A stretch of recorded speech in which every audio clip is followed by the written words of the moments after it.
বিগত ১.৫ বছর ধরেই বাংলাদেশ সেনাবাহিনী এই এলাকায় সাধারণ মানুষের নিরাপত্তা বিধানের জন্য নিরলস পরিশ্রম করে যাচ্ছে। এর অংশ হিসেবে আমরা ইতিমধ্যে আপনারা জানেন যে বিভিন্ন অবৈধ অস্ত্র উদ্ধার কার্যক্রম রয়েছে চলমান। এছাড়াও চিহ্নিত চাঁদাবাজি, সন্ত্রাসী এদের আমরা নিয়মিত গ্রেফতার করছি। অগণিত অপারেশন আমরা পরিচালনা করছি এবং আমাদের পাশাপাশি আমাদের অন্যান্য আইন শৃঙ্খলা রক্ষাকারী বাহিনী, বাংলাদেশ পুলিশ, র্যাব, বিজিবি এরাও আমাদের সাথে সার্বক্ষণিক দায়িত্ব পালন করছে। আগামী 12 ফেব্রুয়ারি ত্রয়োদশ জাতীয় সংসদ নির্বাচন আপনারা জানেন।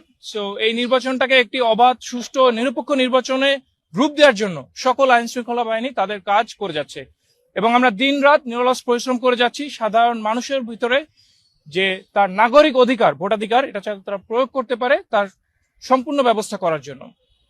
ইতিমধ্যে আমরা আমাদের বিভিন্ন টহল কার্যক্রম জোরদার করেছি এবং আমরা যৌথ বাহিনীর টহল পরিচালনা হচ্ছে।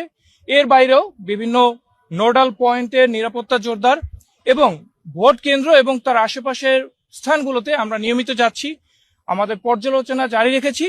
এছাড়াও সাধারণ মানুষজনের সাথে আমরা তাদেরকে উদ্বুদ্ধ করছি যাতে কোনো প্রকার ভয় ভীতিহীনভাবে তারা তাদের নাগরিক যে অধিকার, ভোটাধিকারটা প্রয়োগ করতে পারেন, নির্বিঘ্নে তারা ভোট কেন্দ্রে আসতে পারেন এবং তাদের ভোট দিয়ে তাদের পছন্দের প্রার্থীকে তারা নির্বাচিত করতে পারেন। আমি আপনাদের সকলকে আশ্বস্ত করতে চাই, মিরপুর এরিয়া অর্থাৎ মিরপুর, পল্লবী, রূপনগর বা ঢাকা 16 এই আসনের জন্য বাংলাদেশ সেনাবাহিনী সার্বক্ষণিকভাবে নিয়োজিত থাকবে এবং আমাদের সাথে অন্যান্য বাহিনীগুলো তাদের দায়িত্ব পালন করবে। নির্বিঘ্নে নিরাপদে আপনারা আপনাদের ভোটাধিকার প্রয়োগ করবেন এবং আমরা এর মাধ্যমে আমাদের নির্বাচনটিকে একটি শান্তিপূর্ণ ও সুষ্ঠুভাবে শেষ করবো ইনশাআল্লাহ।